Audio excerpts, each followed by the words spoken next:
او کما قال علیہ الصلوۃ والسلام۔ النصیحہ قرآن و سنت اکیڈمی کی طرف سے آن لائن ختم نبوت کورس کی 17ویں نشست ہے۔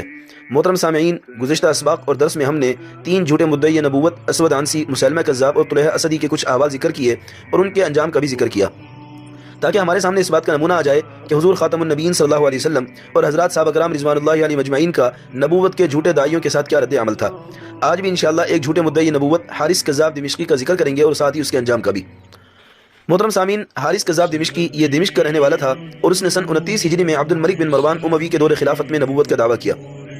یہ شخص طرح طرح کے شعبتوں میں کمال رکھتا تھا اور ریاضات اور مجاہدے کر کر کے نیز کم کھانا، کم سونا اور کم بولنا، اس کی مشق کرنے کے بعد اتنی مہارت پیدا کر لی کہ طرح طرح کے تصرفات کرنے لگا۔ مثلاً کہتا کہ آؤ میں تمہیں دمشق میں چلتے ہوئے فرشتوں کو دکھاؤں۔ چنانچہ حاضرین محسوس کرتے کہ واقعی نہایت حسین و جمیل فرشتے بصورت انسان گھوڑوں پر سوار جا رہے ہیں۔ اسی طرح سردیوں میں گرمیوں کے پھل اور گرمیوں میں سردیوں کے پھل لوگوں کو کھلاتا۔ چنانچہ اس کے ان تصرفات اور شعبدہ بازیوں کی بدولت دور دور تک اس کی شہرت ہونے لگی، لوگ اس کی نبوت کے دھوکے میں آنے لگے اور خلق خدا گمراہ ہونے لگی۔ چلتے چلتے رفتہ رفتہ یہ خبر عبد الملک بن مروان اموی تک پہنچی کہ ایسا ایک شخص نبوت کا دعویٰ کرتا ہے۔ اس نے فوراً حکم جاری کر دیا کہ اس کو گرفتار کر کے لایا جائے، لیکن جب پولیس اس کو گرفتار کرنے کے لیے اس کے مقام پر پہنچی تو خلاف گمان وہ وہاں سے فرار ہو چکا تھا۔ نہ معلوم اس کو کیسے خبر پہنچی اور وہاں سے فرار ہو کر یہ شخص بیت المقدس جا کر چھپ گیا اور وہاں جا کر اپنی نبوت کا اعلان کرنے لگا اور لوگوں کو گمراہ کرنے لگا۔ بصرہ کا ایک شخص جب اس کو نبوت کی اطلاع ملی تو وہ تحقیق حال کے لیے بذات خود حارث سے جا کر ملا، اس سے بات چیت کی تو سمجھ گیا کہ یہ شخص جھوٹا ہے، لیکن اس کا اعتماد جیتنے کے لیے اور اس کا اعتماد حاصل کرنے کے لیے کچھ عرصہ اسی کے پاس رکا رہا، حتیٰ کہ حارث کا معتمد خاص بن گیا۔ ایک دن اس بصری شخص نے حارث سے کہا کہ میں اپنے وطن بصرہ جانا چاہتا ہوں تاکہ وہاں کے لوگوں تک آپ کی نبوت کو پہنچاؤں۔ چنانچہ وہاں سے نکل کر یہ بصری شخص سیدھا عبد الملک بن مروان کے پاس پہنچا اور حارث کے بارے میں جا کر اطلاع دی اور عبد الملک کو آگاہ کیا اور یہ بھی بتایا کہ وہ تمام لوگوں کو گمراہ کر رہا ہے، اگر آپ کچھ آدمی میرے ساتھ کر دیں تو میں اس کو گرفتار کر کے پیش کروا سکتا ہوں۔ عبد الملک نے اس سے پوچھا کہ وہ اس وقت کہاں ہے، تو اس بصری شخص نے بتایا کہ وہ بیت المقدس میں فلاں جگہ چھپا ہوا ہے۔ چنانچہ خلیفہ عبد الملک بن مروان اموی نے 40 سپاہی اس کے ساتھ کر دیے، نیز بیت المقدس کے عامل کو بھی لکھ دیا کہ بصری شخص کی ہر طرح مدد کرو اور جو کچھ اسے ضرورت ہو اس کا انتظام کرو۔ چنانچہ یہ بصری شخص ان 40 سپاہیوں کو لے کر رات کے وقت حارث کی قیامگاہ پر پہنچا اور ان سپاہیوں کو کسی آڑ میں چھپا دیا اور کہا کہ جب میں اشارہ کروں تو بے دھڑک چلے آنا۔ چنانچہ اب اس نے دروازہ کھٹکھٹایا، دربان نے دروازہ کھولنے سے انکار کر دیا کہ رات گئے دروازہ کھولنے کی اجازت نہیں، مگر اس نے اپنا تعارف کروایا کہ میں فلاں ہوں۔ چنانچہ پہچان کر لینے کے بعد دروازہ کھول دیا گیا۔ جو ہی دروازہ کھلا اس نے اشارہ کیا، آڑ میں موجود 40 سپاہی ایک دم نکل پڑے اور وہ دروازے سے اندر داخل ہو گئے۔ یہ منظر دیکھ کر دروازے کے جو دربان اور پہرے دار وغیرہ ان کے تو ہوش اڑ گئے اور خوف کے مارے کانپنے لگے، چیخنے چلانے لگے، حتیٰ کہ ان میں سے ایک نے کہا کہ افسوس ہے تم اللہ کے نبی کو قتل کرنا چاہتے ہو جسے اللہ نے آسمان پر اٹھا لیا۔ جب بصری اور اس کے سپاہی اندر داخل ہوئے تو کیا دیکھا کہ واقعی حارث ندارت، یعنی حارث تو وہاں سرے سے موجود ہی نہیں، کہیں غائب ہو چکا ہے۔ چاروں طرف نگاہ دوڑائی مگر اس کا تو کوئی سراغ ہی نہ مل سکا۔ دراصل حارث اس خطرے کو بھانپ کر فوراً ایک تاپ میں چھپ گیا تھا جو مریدوں نے اس کی حفاظت کی خاطر بنوایا تھا۔ چنانچہ یہ بصری اب اسے تلاش کرنے کے لیے ہر جگہ کی تلاشی لینے لگا مگر حارث کہیں نہ ملا۔ اس نے اتفاقاً وہ والا تاپ بھی کھول دیا، لیکن کیا دیکھا کہ حارث تو وہاں سے بھی ایسے غائب ہے جیسے گدھے کے سر سے سینگ۔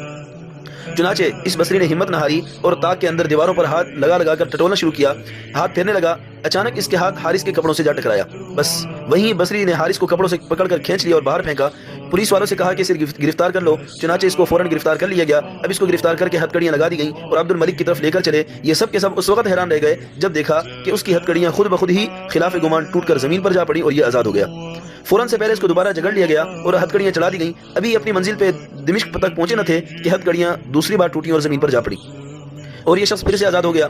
پولیس والے تو یہ ماجرا دیکھ کر حیرانگی اور تعجب سے اس کو تکنے لگے اور حیران ہو گئے، مگر بصری نے ذرا بھی التفات اور توجہ نہ کی چونکہ وہ تو اس کی شعبدہ بازیوں سے بخوبی واقف تھا۔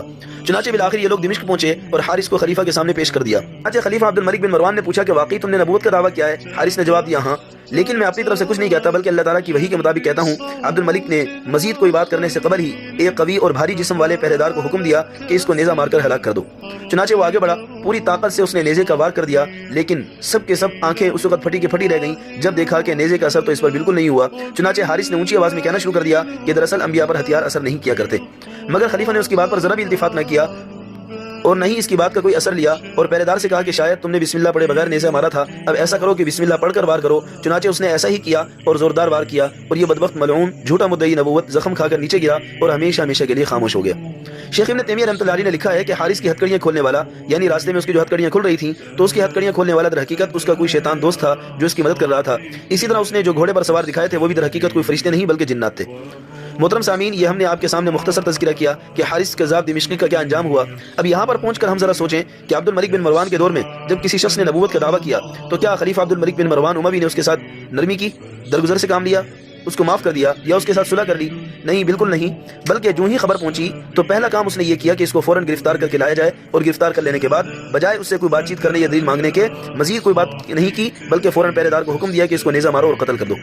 محترم سامعین، یہ ہمارے سامنے نمونے کے لیے جو بھی شخص حضور خاتم النبیین صلی اللہ علیہ وسلم کے بعد نبوت کا دعویٰ کرے تو اس شخص کو اپنے انجام تک پہنچانا یہ حضور صلی اللہ علیہ وسلم اور حضرات صحابہ کرام کی سنت ہے۔ انشاءاللہ آئندہ نشست میں دو جھوٹے مدعیان نبوت مغیرہ بن سعید العجلی اور بیان بن سمعان کے بارے میں ذکر کیا جائے گا، اور ان کے انجام کا بھی دعا ہے اللہ رب العزت ہمیں عقیدہ ختم نبوت کو سمجھنے اور اس کو پھیلانے کی توفیق عطا فرمائے۔ السلام علیکم ورحمۃ اللہ وبرکاتہ۔